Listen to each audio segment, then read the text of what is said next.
Look at the paper in your wallet, the currency in your digital bank account.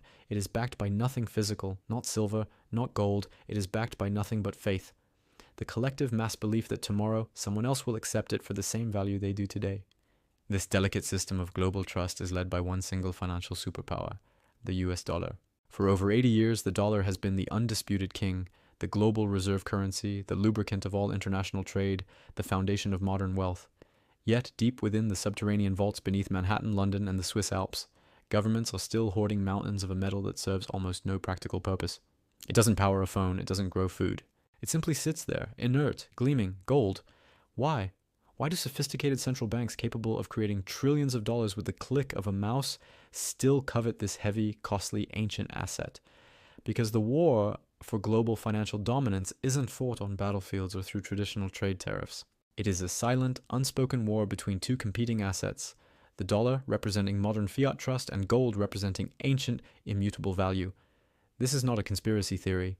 This is the meticulously documented chronicle of the dollar's rise, its fatal weakness, and the geopolitical moves being made right now by nations like China, Russia, and the emerging BRICS bloc to dethrone it. This is the story of how the world's most powerful nations are quietly hedging against the collapse of faith. It is the story of how the future of your financial security hinges on which of these two titans, gold or the dollar, ultimately wins the greatest financial war in history. The dollar's supremacy was not accidental. It was engineered through a series of global catastrophes and deliberate policy choices that killed the old monetary system. 1. The gold standard era, pre-1914. Before the 20th century, the financial world was governed by the gold standard.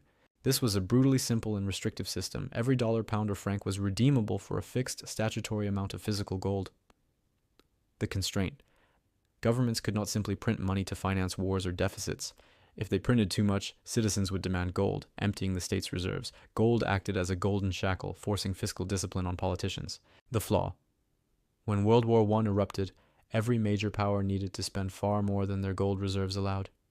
They temporarily abandoned the gold standard to print the money necessary to finance the war effort, and they never truly looked back. 2. The Bretton Woods Agreement, 1944, World War II, devastated Europe and Asia, leaving only one economy standing fully intact and holding the vast majority of the world's gold, the United States. In 1944, delegates from 44 allied nations met in Bretton Woods, New Hampshire, to create a new post-war monetary order.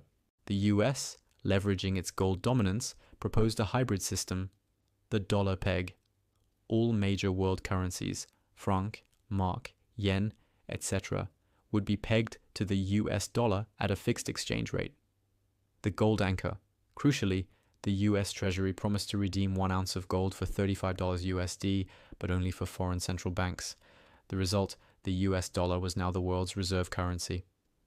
It was as good as gold because it was the only currency directly convertible to gold. This gave the US extraordinary power, allowing it to export its currency and import capital. 3. Nixon shuts the window, 1971. The Bretton Woods system contained its own fatal flaw, known as the Triffin dilemma. To serve as the world's reserve currency, the US had to supply the world with trillions of dollars, run trade deficits. But as the number of dollars circulating globally grew far faster than US gold reserves, trust in the dollar's convertibility eroded. By the late 1960s, countries like France under President Charles de Gaulle began demanding redemption, exchanging their dollars for physical gold. The US gold stock bled out. In August 1971, President Richard Nixon delivered the final blow to the gold standard by unilaterally ending the dollar's convertibility to gold. This was the birth of fiat currency, money backed only by government decree and faith. The dollar was now unconstrained by any physical asset, setting the stage for decades of massive debt and unprecedented money printing. With the golden shackles removed, the US needed a new physical anchor for the dollar, something the entire world needed to trade. That anchor became oil, the petrodollar system, the new anchor. In the 1970s, the US negotiated a landmark deal with Saudi Arabia and OPEC, the agreement. OPEC nations would agree to price all their oil sales exclusively in US dollars. The necessity. Every country, from Germany to Japan to South Korea, needed oil. To buy oil, they had to first acquire US dollars. This created constant global artificial demand for the dollar. The recycling OPEC nations, flush with billions of US dollars, would then recycle these petrodollars back into the US financial system, primarily by buying US Treasury securities, debt. This system cemented the dollar's dominance not on gold, but on the world's essential energy source. This second anchor allowed the US to run massive deficits, borrowing from the world, without experiencing crippling inflation or a collapse in the dollar's value, as foreign nations needed the dollar to fuel their economies. The currency of last resort, the reserve status. The dollar became the default currency for almost everything. Trade invoicing, most global trade, beyond oil, is invoiced in dollars. Central bank reserves. Central banks globally began holding the majority of their foreign currency reserves in dollars and US Treasury securities, T-bonds. Global loans. International loans and debt contracts are overwhelmingly denominated in dollars. This system granted the US exorbitant privilege, the unique ability to pay for imports and finance its wars by printing a currency the rest of the world felt compelled to hold. Gold, meanwhile, was relegated to a passive reserve asset, the insurance policy against the ultimate failure of the fiat system. The 2008 financial crisis and subsequent geopolitical tensions exposed the deepest flaws in the dollar-dominated system. 6. Quantitative easing, QE, and the loss of discipline. Following the 2008 crisis and then the 2020 pandemic, the US Federal Reserve engaged in massive quantitative easing, QE, digitally creating trillions of dollars to buy financial assets, including government debt. The creditors' mistrust. When the reserve currency issuer prints massive amounts of currency, it devalues the reserves held by every other nation, China, Japan, etc. This erosion of value breeds mistrust in the dollar's long-term stability and discipline. Foreign creditors begin to quietly ask, if the US can simply print its way out of debt, why should we continue to hold their bonds? 7. The weaponization of the dollar, the sanctions shock. The US increasingly used its control over the global financial infrastructure, specifically the SWIFT messaging system and dollar clearing banks, to enforce sanctions against geopolitical rivals. The ultimate punishment. The most shocking event was the freeze of $300 billion in Russian foreign currency reserves following the 2022 invasion of Ukraine. This unprecedented move sent a clear message to every central bank worldwide. If the US disagrees with your political actions, your dollar reserves, no matter how large, can be instantly vaporized. The strategic shift. This action was a catalyst for nations, especially China, Iran, and BRICS members, to aggressively pursue De-Dollarization, the systemic reduction of their reliance on the dollar for trade, reserves, and investment. For every rival power, holding dollars suddenly became a massive geopolitical liability. 8. The gold response, the quiet accumulation. In direct response to the weaponization of finance, central banks, led by China, Russia, Turkey, and India, began engaging in the largest wave of official gold accumulation since the end of the Bretton Woods system. Gold as the ultimate neutral asset. Gold cannot be frozen, sanctioned, or devalued by a central bank printing more of it. It requires no counterparty trust. It is universally accepted. For nations seeking to hedge against US geopolitical power, gold is the ultimate insurance policy. BRICS and the new currency. The BRICS group, Brazil, Russia, India, China, South Africa, plus new members, is openly discussing the creation of a commodity-backed trade currency, a system that would implicitly rely on gold or a basket of physical commodities to challenge the dollar's dominance in trade settlement. To understand why gold is the perpetual rival to fiat currency, we must look at its unique properties that transcend political eras. 9. Scarcity and non-productivity, the paradox. Gold's value is secured by two paradoxical factors. Absolute scarcity.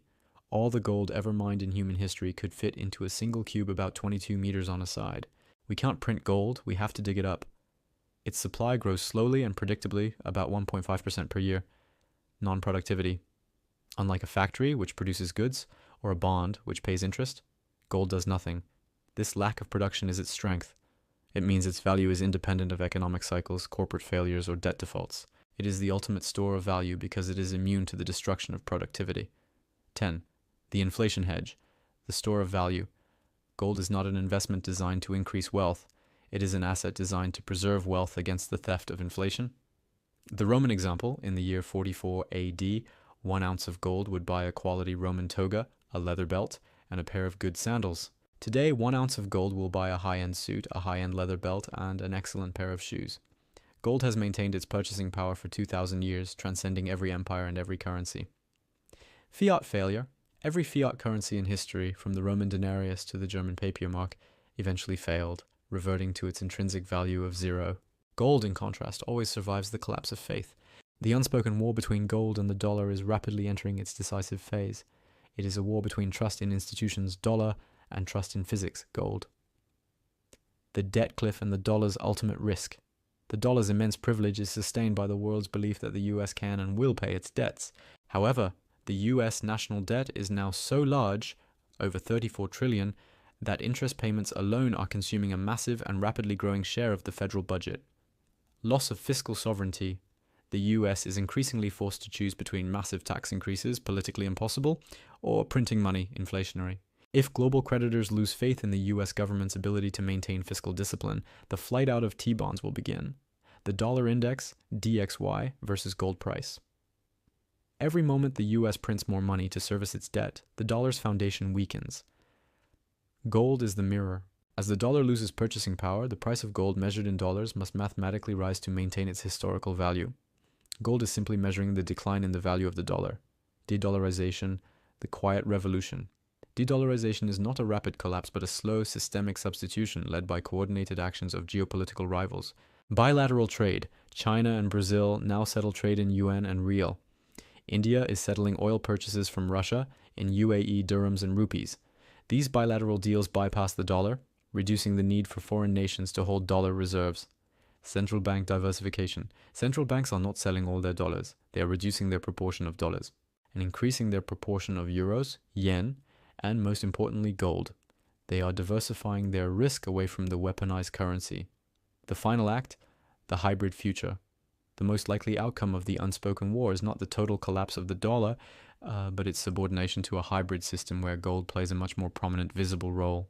Commodity-backed trading blocks, new trading groups, BRICS, etc., may establish trade mechanisms backed by physical assets, gold, oil, rare earth minerals, to protect their trade balances from US sanctions. Gold as collateral. Gold may re-emerge as the preferred collateral for large international loans and transactions, offering the trust that fiat currency can no longer guarantee. The dual system. The world may transition to a dual system. The dollar remains the primary convenient transactional currency for immediate trade, but gold and gold-backed assets become the preferred reserve and settlement currency for long-term trust and geopolitical settlement. Conclusion: the choice is trust. The war between gold and the dollar is ultimately a choice between two kinds of trust. Trust in the system. The dollar demands trust in the prudence of the Federal Reserve and the stability of the American political system. Trust in time. Gold demands trust only in the enduring nature of physics and the consistent scarcity valued by 5,000 years of human history. As the US continues to finance its deficits by printing money, the faith in the system erodes, and as that faith erodes, the ancient silent metal in the vault, gold, rises to challenge the king.